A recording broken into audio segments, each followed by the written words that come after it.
I'd like to get to know you all as an audience, but it's difficult to get to know a lot of people in one go. There's only one of me, that's loads of you. What I've devised is a method. Moral dilemmas. These are questions to which there is no absolute wrong or right answer. Just your opinion tells me something about who you are as individuals and who you are as a group. So if everyone joins in, this works. So everyone say yes? Yes! Everyone say no? No! Everyone say I can think for myself? I can think for myself! OK. Right, let's do a warm-up first. This doesn't count towards your final score. Just a warm-up, just to get you into the spirit of things. But if everyone could answer straight away, that would be great. Is it acceptable to kill a whale in order to save 2 pandas? Yes! That's about a 90% yes, I would say, this evening. You've thought, yeah, fuck it. Someone go, no. No. All right. Don't worry, it's not going to happen. That's not the finale of the show. Although I wish I'd thought of that. That'd be fucking brilliant. The best response I've had to that recently, I said, is it acceptable to kill a whale in order to save 2 pandas? And someone went, let them fight it out between themselves. Now, for better, for worse, this is the question I use to judge an audience, to judge individuals. If you could all answer, that would be great. Would you fuck your dad to save your mum?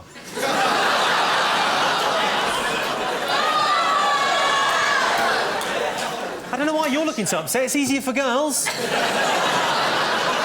ugly! He's ugly. Imagine that being a factor. Imagine thinking, yeah, I would fuck my dad, but he's not a looker. He's let himself go, maybe 5 years ago. What would you say? He's there? Oh, hi.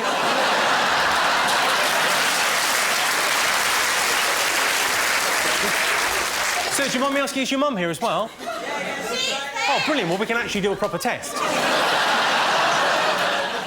Now, I've got snipers all the way around this building.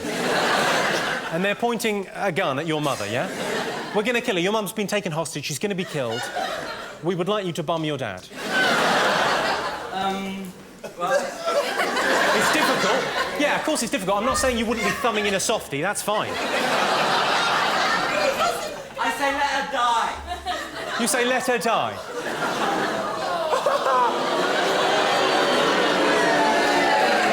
Sorry, hang on, we're not in Norfolk. What are you booing? You're booing a man saying, I wouldn't bum my dad. Just take a moment to think about that. All right, so you've made your decision. Don't listen to Jimmy. It's all right, Mum. It's all right, Mum. Is that your daughter there? Yeah. Same question to you. Oh, I love my job. At what point did you think, as a family, this would be a good show to go and see? Never mind that Lion King bullshit. Let's bring the kids out to see a proper show, where we openly discuss incest. The best response I've had to that, someone went, not again.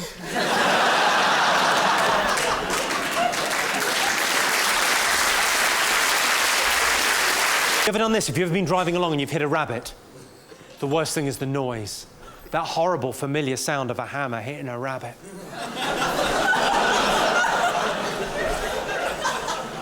97% of all dangerous driving offences are committed by men. You know what that means? It means 3% are committed by bloody women drivers. You know who you are, you're a fucking menace. I don't think speed cameras are fair. Who's with me? I can't see how they're fair. If I'm driving home from this gig at 12 midnight, yeah, and there's kids playing in the street, they've got bigger problems than me. Well, not anymore, they haven't, but let's say I'm driving home from this gig, 12 midnight, let's say I'm doing 40 in a 30 zone, I get flashed by one of those cameras. How is it fair that my girlfriend gets 3 points on her licence? That doesn't seem fair to me. She's already got 12 points. She's going to have to go to jail.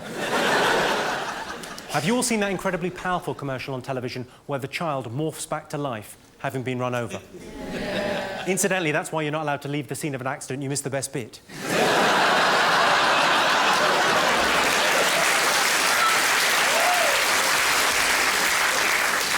That advert clearly states if you're doing 40 miles an hour and you hit a child, there's an 80% chance that child will die. If you're doing 30 miles an hour, there's an 80% chance that child will live. Here's my question. Where's the ad for swerving? That advert's basically the government going, hey, watch out, there's a kid in the road. Slow down, take the edge off.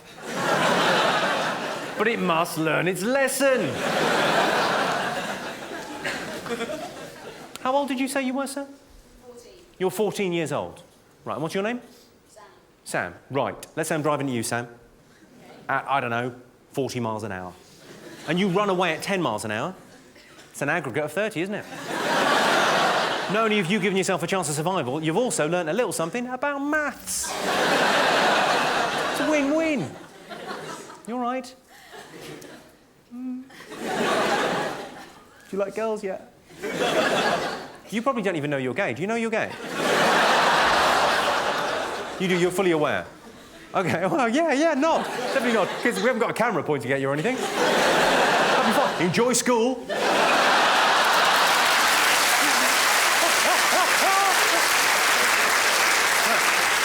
Now, I don't have kids, but I've got lots of friends that have got kids. They're 5 and 6 years of age. I'll go around to the house, I get introduced. They say, this is Jimmy, he's a comedian. It's a bit like a clown. I go, well, it fucking isn't. And they'll say, shh, don't swear in front of the kids. And then they'll say, would you like to hear a joke? And the little kid will go, yes. And I'm expected to perform. So I say, when I was a kid, I was scared of the dentist.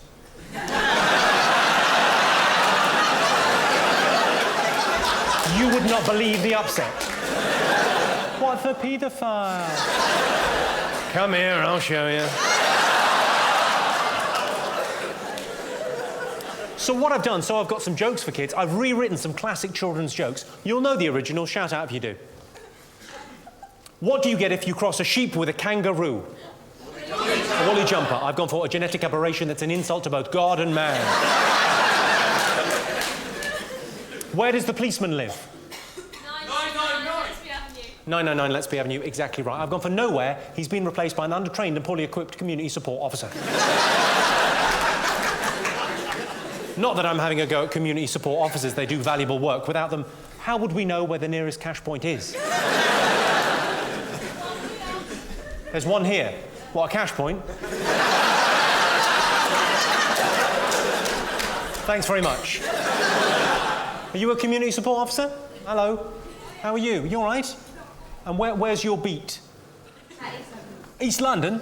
You're a community support officer in East London? You're having a fucking laugh. Don't go out there without a gun. Is it fun? Is it? I imagine it's quite a good job, is it? It's not bad. It's not bad? It's all right? Well done, you.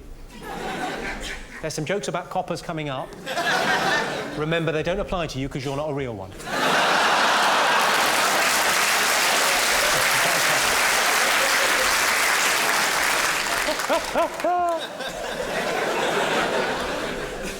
Why is it difficult to play cards in the jungle? Cheaters! No, it's deforestation. Cheetahs are actually endangered, so that is quite insensitive, sir. What do you call a donkey with 3 legs? Glue. Just be honest with yourselves. If you've got a donkey with 3 legs, you're going to take a picture on the camera phone and then melt that fucker down. What's brown and sticky? Anal. This next one's a little bit different. I think it's funny, which is obviously very important, but it's also educational. Teaches kids about the alphabet and also about social issues, which can be very difficult to discuss with the under 5s. Why did the H kill himself? Because the G had.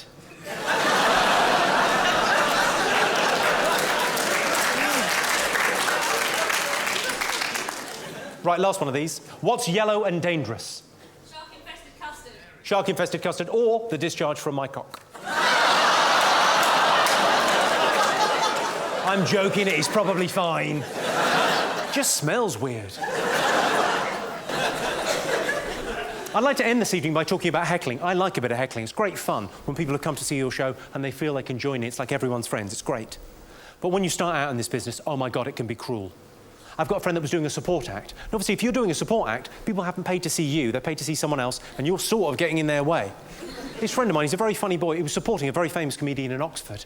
And someone from the back of the room, as he was halfway through his act, and he was struggling, fair enough, but he didn't need this. Halfway through his act, someone shouted, "You're ruining our evening."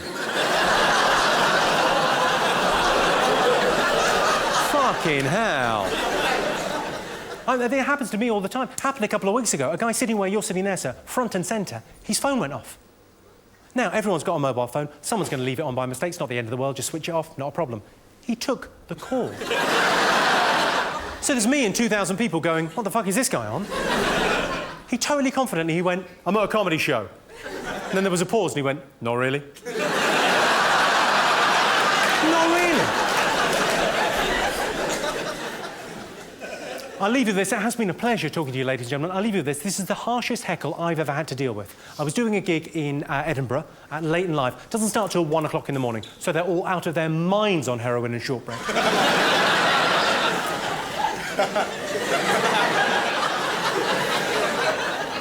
OK, so it's a late night gig. Everyone's drunk and high and out of their minds. And it's all going quite well. I'm about 10 minutes into the gig. And, you know, doing my usual thing. It's about 8 years ago. I was pretty new to this game. And this guy from the side shouts very clearly, loudly, confidently, just as I'm halfway through a joke, my mum died of cancer. I thought, shit the bed, what the fuck? I thought, well, I'll deal with this logically and in order. I said, well, firstly, I wasn't talking about mums, and secondly, I wasn't talking about cancer. And he came back with the epically harsh, no, but it was funnier than this.